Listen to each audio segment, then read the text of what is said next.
मैं इनको जो भी टेररिस्ट हैं उसको मारूंगा। तो उसको बचाने के लिए वहां पर जो गार्ड भैया थे उसके ऊपर लेट गए। जय हिंद, मैं doctor Sapna Agrawal from I big wonder. Wow, क्या प्रिविलेज है to become an army officer's wife.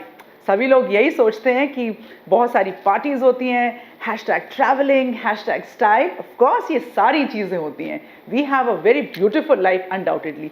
पर मुझे ऐसा पता नहीं था और ना ही मैंने ऐसा सोचकर अपने आर्मी ऑफिसर के साथ शादी करी थी। ये सारी चीज़ें खुद ब खुद मिल जाती हैं।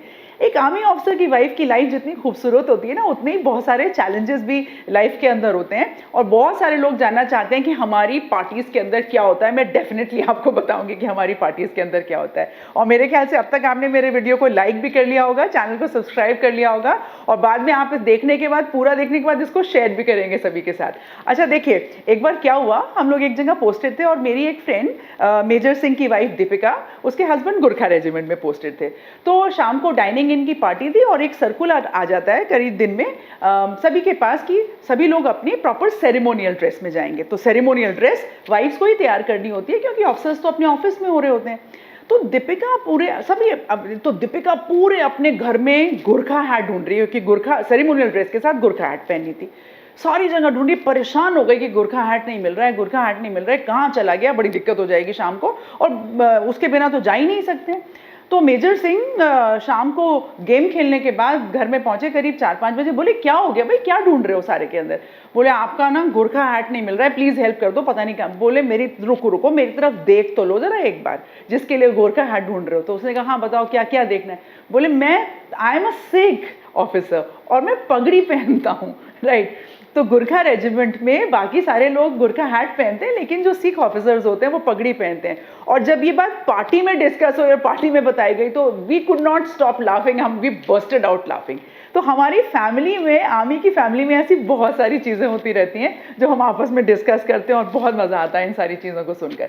लेकिन जब एक यंग लेडी की शादी होती है और वो आर्मी फैमिली के अंदर आते हैं, तो जैसा मैंने आपसे कहा ना कि आर्मी ऑफिसर की तो बहुत ट्रेनिंग होती है, उनके लिए बड़ी अकेडमीज बनी हुई हैं, वो तपा कर उनको अफसर बनाते हैं ताकि वो देश की रक्षा कर पाएं। पर हम जैसी यंग लेडीज़ के लिए तो कोई ऐसी अकेडमी नहीं है और हमें सारी चीज़ें सीखनी होती है कि हमारी आर्मी की क्या हायरार्की है, किसको कौन हमसे सीनियर हैं, कब हमें खड़े होना है, क्या करना है पार्टीज़ के अंदर। ऐसी बहुत तो कहाँ होती है ये सारी training? With in the regiment, with in unit हमारे सीनियर्स सब आपस में मिलकर हमको सिखाते हैं ऐसी बहुत सारी चीज़ें।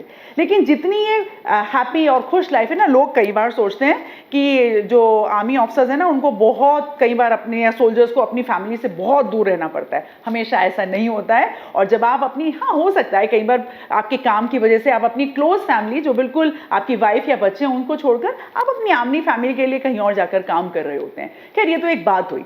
लेकिन हम जो आर्मी ऑफिसर वाइफ है ना उनको बहुत सारी चीज़ें हैं जो they also marry the army uniform. और जब वो आर्मी यूनिफॉर्म को करते हैं तो बहुत सारी रिस्पॉन्सिबिलिटी उसके साथ आ जाती है। और वॉर क्षेत्र में, जैसे मेरे हस्बैंड जब कारगिल में पोस्टेड थे, जब ये वॉर हो रहा था वहाँ पर कारगिल के युद्ध के अंदर, तो एज ए यंग वाइफ मेरी शादी भी 22-23 साल की उम्र में हो गई थी। और उसके आप 3-4 साल के बाद आप ये सोच सकते ये युद्ध हुआ। तो आप ये सोचिए कि इतनी यंग वाइफ और एज एन ऑफिसर्स वाइफ हमें जवान्स की, लेडीज़ का भी ध्यान रखना पड़ता है, उनके पूछना पड़ता है कि सब ठीक है ना, right. And you have to keep that morale high. बहुत सारी चीज़ें हैं उसके अंदर। तो क्या होता है कि there are lot of challenges. हम कभी अपने हस्बैंड से ये नहीं पूछते हैं कि वो कहाँ जा रहे हैं, कौन से ऑपरेशन पे जा रहे हैं, ना ही वो हमें बताएंगे due to secrecy reasons, professional reasons हैं। और ये हमें बिल्कुल ऑटोमेटिकली बिना सिखाए इनडायरेक्टली डायरेक्टली पता चल जाता है और हम बिल्कुल नहीं पूछते हैं। हर गुड बाय पर एक क्वेश्चन होता है, राइट। लेकिन हम पूछते नहीं और बिल्कुल हैप्पीली अपने हस्बैंड्स को गुड बाय करते हैं, राइट। बहुत सारे चैलेंजेस आते हैं। देखिए क्या होता है कि कई बार बर्थडेज होते हैं, बहुत सारी चीज़ें होते हैं जहाँ पर आप चाहते हैं कि बच्चा भी चाहता है कि उसके मम्मी पापा दोनों हों उसके साथ, लेकिन आप as a single parent upbring कर रहे होते हैं और वही सारी हैप्पीनेस होती है। हाँ, आपकी फ्रेंड्स, आपके आसपास के लोग सब बहुत घुल मिलकर आपको बहुत वो कमी महसूस नहीं होने देते हैं। बट देन दोज ईयर्स जहाँ पर बच्चे के साथ शायद उसके फादर को होना चाहिए था, अकेले आपको अपब्रिंग करना पड़ता है विथ ऑल दोज वैल्यूज़। एक बार एक 1 वीक के लिए, जब मेरे हस्बैंड कश्मीर में पोस्टेड थे, एक 1 वीक के लिए हमें परमिशन मिली क्योंकि वो तो फील्ड एरिया है, वहाँ पर तो फैमिली साथ में नहीं रहती, राइट। तो हमें हफ्ते भर के लिए परमिशन मिली और मेरा बेटा करीब 3-4 साल का था, तो वो टॉय गन से नेचुरली बच्चे खेला करते हैं। तो वहाँ पर हम लोग रह रहे थे। 2 दिन के बाद अचानक से एक कैंप अटैक हो गया और बच्चा बाहर ही खेल रहा था। क्या आर्मी में एक फैमिली की तरह ही होते, तो एक छोटा सा बच्चा आ जाए तो सभी बच्चे के साथ खेल रहे थे, वो बाहर अपनी टॉय गन से खेल रहा था और बिल्कुल इन्फॉर्मेशन हो गई थी कि कैंप अटैक हो गया और किसी को बाहर नहीं निकलना। तो मैं बाहर नहीं निकल सकती थी। तो जो हमारे वहाँ पे जो गार्ड और वो सारे लोग थे, वो उसको खींच रहे हैं और वो कह रहे हैं कि मैं गन से अटैक करूँगा, मैं इनको जो भी टेररिस्ट हैं उसको मारूंगा।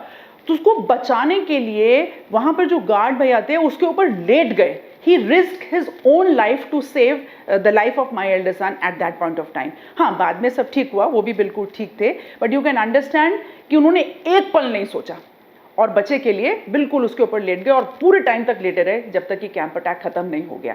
तो ऐसी बहुत छोटी छोटी चीज़ें हैं जो आपको बहुत पर्सनली टच कर जाती हैं और शायद आप इसको कभी रिटर्न कर ही नहीं सकते इन चीज़ों को। ये वो वैल्यूज़ हैं।